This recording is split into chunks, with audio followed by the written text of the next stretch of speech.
Now, we have to be real about the issues facing women in South Africa. Women are still fighting for equality, both in the workplace and in government. Even in sport, as you heard, female players get paid less than men.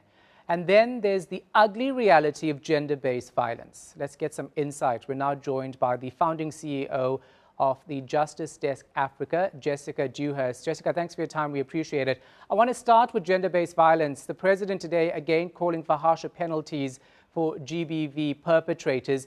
We have heard this before. Is enough being done? I was happy to hear it. Thank you for having me, first off. I was happy to hear the president speak more about how they want to strengthen our laws to make sure that, for example, rapists get life in prison. But at the end of the day, we have heard this many, many years in a row now, every single Women's Day to be exact. And nothing is really changing. I think in the first 3 months of this year alone, we had 10,500 women plus raped. We had almost 1,000 murdered just in the first 3 months. I think we have a massive problem in our communities where prosecution rates of rapists are still incredibly low. Our women do not feel confident in our policing system, which is resulting in 1 in 25 women actually ending up being reporting a rape. So I think that every single year we're hearing the same stories. We have beautiful laws in this country, as within our constitution and many other laws that we have. But at the end of the day, the experience of the woman and the girl child in our communities is still a very, very horrifying one. The women do not feel safe. They do not have equal access to opportunities, employment, education.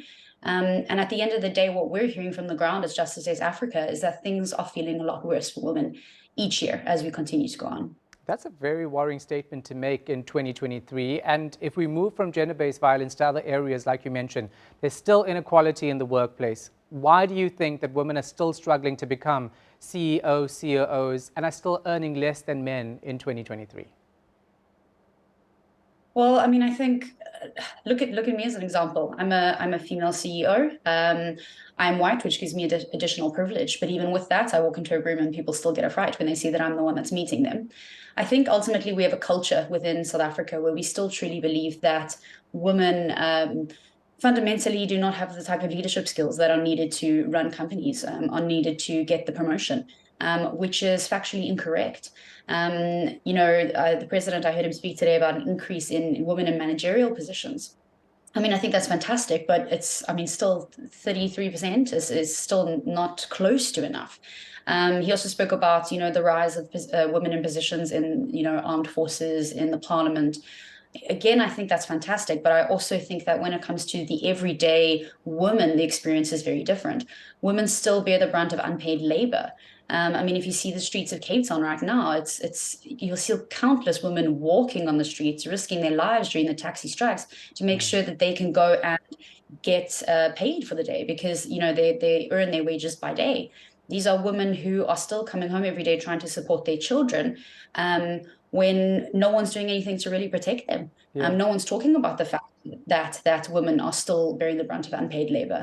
So I think we have a culture problem in this country. It's not so much our laws, it's not so much our policies. I think they're there, but it's about implementation. It's about our community stepping up. It's about everyone stepping up and saying and challenging our own stereotypes, our own toxic gender norms and ideas, and going, what is going on? What do we truly believe about women? What do we truly believe about their abilities? Because if we did challenge that, then I think we'd be making a lot of different choices and the experiences of women would be very different in this country. All right. Thank you so much for your insight. Appreciate it. Founding CEO of Justice Desk Africa, Jessica Dewhurst.